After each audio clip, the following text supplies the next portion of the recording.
رحت للشيخ ربنا يكرمه ويعزه، قلت له قول لي الحجاب جنه ونار ولا درجات جنه؟ لو جنه ونار مش هلعب، لا انا عايزه ادخل الجنه، مش ممكن ابدا. انا ما بقدرش على لسعه ولاعه ولا كبريت ولا شمعه ولا حراره الشمس، ولا ما اقدرش. لو درجات جنه انا راضيه بالبدرون. وقتها ايوه، اللي هو انا بقول لك الحق بالضبط. نعم. فجي قال لي ضحك زيك كده بالظبط وقال لي سبحان الله العظيم، شوفي يا اخت حنان، كل ما هو فرض جنه ونار، وكل ما هو نافله درجات جنه، وما زال عبدي يتقرب الي بالنوافل حتى احبه. قلت له طب هايل، قول لي جنه ونار ولا درجات جنه؟ فقال لي طيب انت مسلمه؟ قلت له الحمد لله. قال لي جاهدتي للاسلام؟ قلت له لا انا اتولدت مسلمه. قال لي طب كويس، يعني انت وارثه الان الارض. قلت له ارض؟ قال لي ادي الارض، انت النهارده الارض دي ملك حنان حسن محمد عبد الكريم. قلت له ازاي؟ قال لي انه اسلام، خلاص انت دي عندك ارضك. قلت له طب كويس الحمد لله. قال لي انت مؤمنه باركان الاسلام؟ طبعا مؤمنه باركان الاسلام كذا وكذا وكذا، 5 اركان انا طبعا مؤمنه بيهم جدا. قال لي هايل، يلا اغرزيهم طالما انت مؤمنه بيهم، اغرزيهم في الارض بتاعتك. قلت له طيب اوكي، غرزناهم خيرا، بس الحمد لله ما فيهمش حجاب. اذا فهو انا بقى كل ده مطمنه يعني. فقال لي طيب عيشي بقى. قلت له عيشي ازاي؟ قال لي معاكي ارض ومعاكي عمدان تمام قوي، عيشي. قلت له ازاي يعني؟ قال لي عايزه ايه؟ قلت له لا، لو هو انت بتتخيل ان ده بيت، ده ما ينفعش، لا يقيم بيت. امال انت عايزه ايه؟ انا عايزه حيطان، عايزه سقف، عايزه حاجات كتير. قال لي اذا عليكي باركان الايمان، خشي على اركان الايمان، تؤمن بالله وملائكته وكتبه ورسله. مش هتلقي الحجاب بيناتهم، ما فيش الحجاب بيناتهم، فالحمد لله رب العالمين. قال لي لا انت فاهمه يعني ايه الايمان بالله؟ طبعا كان انا مؤمنه بالله، اذا كنت انا جايه لك هنا عشان مؤمنه بالله عايزه ارضيه. طيب مؤمنه بالملائكه؟ طبعا مؤمنه بالملائكه، امال انت بتتكلم في ايه؟ طيب مؤمنه بالكتب؟ طبعا مؤمنه بالكتب. طيب مؤمنه بالقران؟ طبعا مؤمنه بالقران. قال لي طيب افتحي القران. فتحنا القران. قال لي افتحي سوره النور. فتحنا سوره النور. قال لي اقري. قلت له بسم الله الرحمن الرحيم، سوره انزلناها وفرضناها. فقال لي ده معنى ايه؟ قلت له ان دي فرض. قال لي هو ايه؟ قلت له السوره دي فرض. قال لي ايوه. طب وبقيه القران؟ قلت له لا يبقى مش فرض. سبحان الله العظيم. قال لي يا حنان الله يهديكي، ان الذي فرض عليك القران لردك الى ميعاد، الله يكرمك، يبقى كل القران فرض. طب قلت له طب واشمعنى؟ قال لي زي ما يكون عندك ورقه اسئله في امتحان مهم يقول لك الشابتر ده حط تحته 40 خط مهم، ربنا سبحانه وتعالى قال على هذه مهم، سوره انزلناها وفرضناها. طب ليه؟ لكثره الاحكام اللي فيها.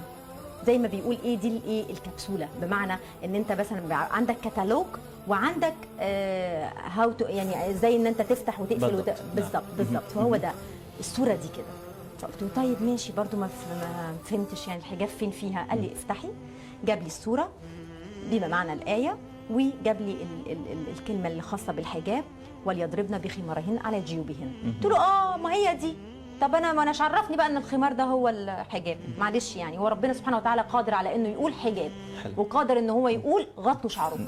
تحركت من جديد حنان الفنانه كده بالظبط، اللي هي يعني ما انا عايزه اقرب لهوايا. نعم. شوف وقتها بالضبط. ايه اللي كان في الدماغ، ان انت طول الوقت عايز تصارع علشان ترضي النفس اللي هي اوريدي طموح، هو طموح حنان في الاخير بالظبط يعني. المهم جه بعد كده قال لي طيب تعالي نفصص الكلمه بالمعجم اللغه العربيه. قلت له يلا هايل. قال لي قولي خمار جايه من خمر. قلت له خمر اللي بيشربوه؟ قال لي ايوه هو خمر اللي بيشربوه. طب خمر معناها ايه في المعجم اللغه العربيه؟ هو غطاء للعقل. قلت له طيب، وفتح لي ووراني غطاء للعقل. اذا محل العقل فين؟ في الكوع ولا في الايد ولا في الركبه ولا في الرجل؟ فين؟ قلت له لا في الراس. قال لي يبقى خمار هو غطاء ايه؟ قلت له الراس. قال لي اي نعم فهو حجاب. فلما جيت اتكلم كده قلت له ايه ده؟ وهو خلاني انا اللي اقول مش هو اللي قال. قلت له اذا فهو فرض. قال لي تخيلي يعني جنه ونار. ايوه لا اله الا الله. وزعلانه جدا بقى. فانا جيت امشي كده قال لي تعالي يا حنان اصبري. قلت له ايوه.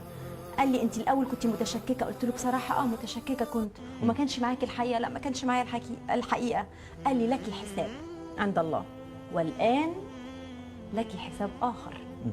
عليكي حجة، انت عرفتي وبحثتي وأيقنتي وأمنتي إنه فرض، تعجلي وسبني. طبعا مشيت بقى قلت لا إله إلا حسبي الله ونعم الوكيل، يا ريتني ما رحت. بس اللي هو سبحان الله العظيم. وقت ما عرفت بقى إن الحجاب فرض. بس شيخ سحار هذا. سبحان الله العظيم. ابدا. سبحان الله العظيم. ربنا يعني انطقه باللي ينفع مع حنان. نعم. سبحان الله العظيم. لانه انا لازم اقتنع. يعني استعمل كل الوسائل العقليه والمنطقيه حتى كل اوصلك حاجه الى كل بدون خلاني انا اللي انطق. مم. هو ما قالش حاجه، هو الراجل ما قالش حاجه. نعم. يعني لذلك انا قلت لك إطلاقاً. سحار من الاول. بالضبط. انت اللي رفعك لي ما بعرف. طيب حنان، بصراحه لو اليوم التقيتي بشيخ اخر وحط لك مبررات او وضع لك ربما بالمنطق نفسه انه يمكن انت تمثلي من غير حجاب او كذا، وصلتي الى قناعه بانه الحجاب ربما ما يكونش فرض، يعني ممكن ترجعي تمثلي من غير حجاب؟ لا، عارف ده كان ممكن امتى؟ لما ما يكونش معايا علم شرعي.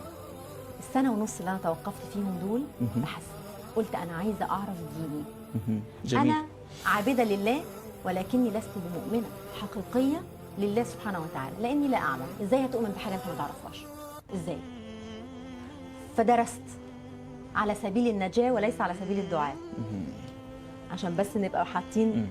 يعني انا بدرس علشان انا افهم، عشان انا انفذ، عشان اعمل. مش لانك انت والله حنان اول امس كنت فنانه واليوم طلعتي لنا بالحجاب وبعده صرتي لنا شيخه لا لا لا لا. وداعيه لا وتفصل لا لا. وتعطينا الحلال والحرام زي ما لا لا حكوا لا. عنك في الصحف يعني. ايوه بالظبط. لا يعني انا اتمنى من الله سبحانه وتعالى انه افعالي هي التي تدعو. ما عندكش إلى نيه الله. للمشيخه يعني؟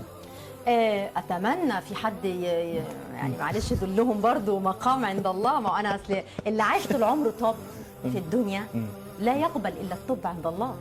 يعني لما تقول مثلا حنان كذا وهي في السلالم الاولى في المش عارفه ايه والافيشات ما اعرفش ايه، نعم. ودي دنيا زائله بتخلص. خلصت مع علاء ولي الدين في ثانيه، صحيح. في ثانيه. ولكن ما هو مقامي عند الله؟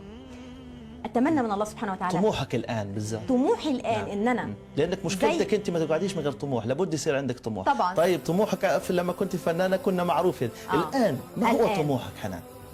كما الله سبحانه وتعالى من علي في الدنيا بمشاهير أهل الأرض، أتمنى من الله أن أكون من مشاهير أهل السماء. هو ده هدفي، أن ألقب عند الله. أنا هنا الفنانة، الفراشة، البتنجانة، المش عارفة إيه، يعني سبحان الله العظيم الألقاب يعني بصرف النظر هي إيه.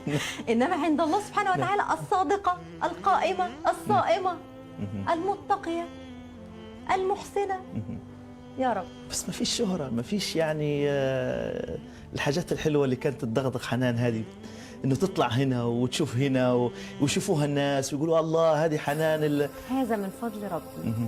زي ما يكون شال وحط. سبحان الله العظيم. النهارده بقت سعادتي مش في ده ولا الجايزة ولا سعادتي النهارده اني اروح دارفور واشوف اولاد بيلعبوا معايا وبيضحكوا. اني اروح مكان وست عجوز اديها شربة ميه. انك تشاركي في قافله الى غزه زي ما عملتي قافله الى غزه. بصرف النظر انها وصلت او لا، ولكن يعني والله ما بعرفش وصلت ولا لا هي. لا والله وقتها لا، بس الحمد لله رب العالمين كل الاشياء وصلت بفضل الله. بس مؤخرا يعني لا، وشعبيتك كبيره في اهل غزه واضح. هل هنا ونحن فتحنا غزه الان غزه تمر باوضاع انسانيه يعني للاسف؟ أسأل الله العظيم يا رب يا رب هل يا رب هل يا رب هل بامكانك ان تفعلي شيء لاهل غزه حنان؟ محتاجة أسأل أنا ممكن أعمل إيه؟ لأنه قد يكون البني آدم عنده حماس رهيب جدا لأشياء، ولو ما كانش فيه تقنين للعمل أكيد مش هيقدر يعمل حاجة. فأنا بقول أنا جاهزة أبدا لغزة، أنا جاهزة أبدا لفلسطين، أنا جاهزة أبدا للقدس.